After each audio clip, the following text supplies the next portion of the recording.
Project demo by Abhishek, Apurv and Karishma.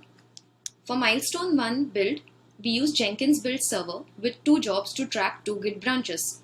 The jobs get triggered via webhooks on Git push based on the branch.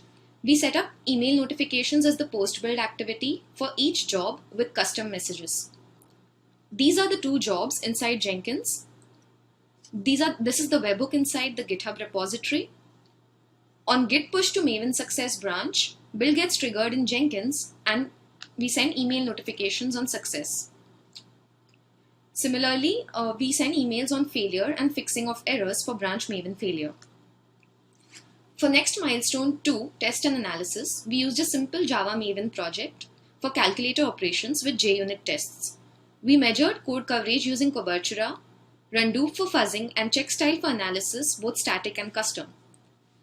Git hooks would reject a commit if build failed or tokens were detected. We generate Rundoop tests in Eclipse, which run in Jenkins build, and a Cobertura code coverage report is generated as shown.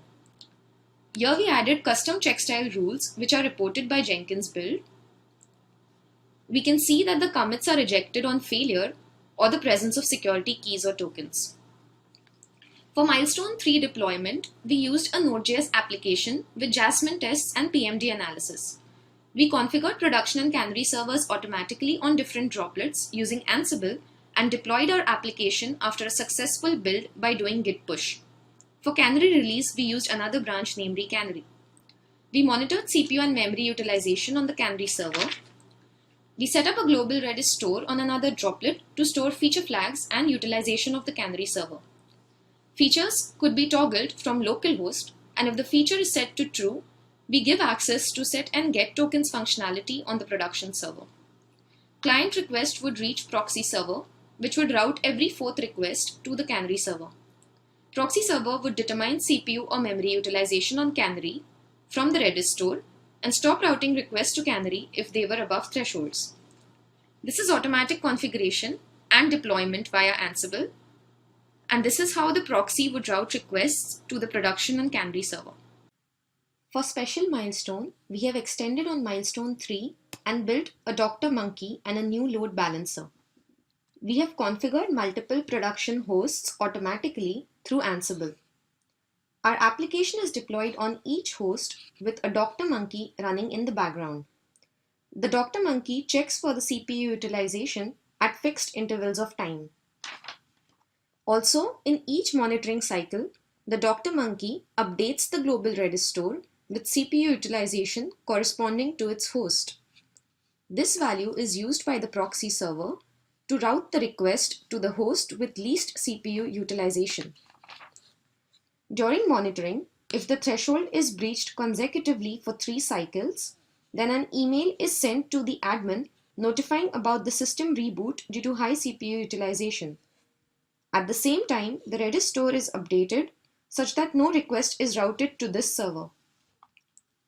The Dr. Monkey then reboots the host server and all the services are restarted automatically on reboot.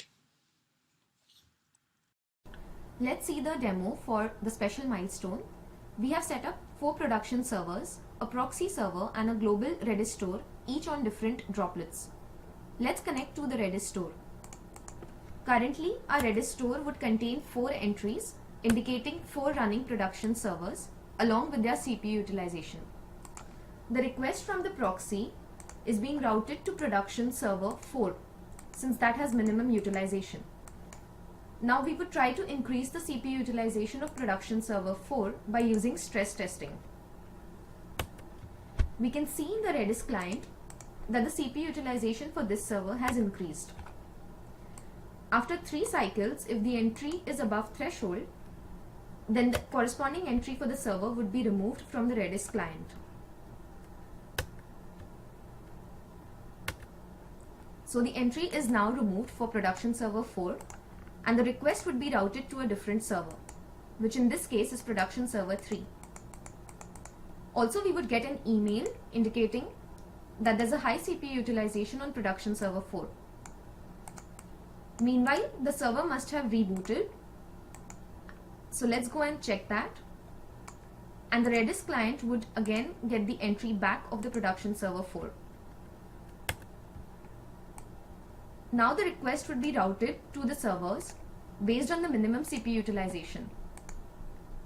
So it's routing back to production server 4. Thank you.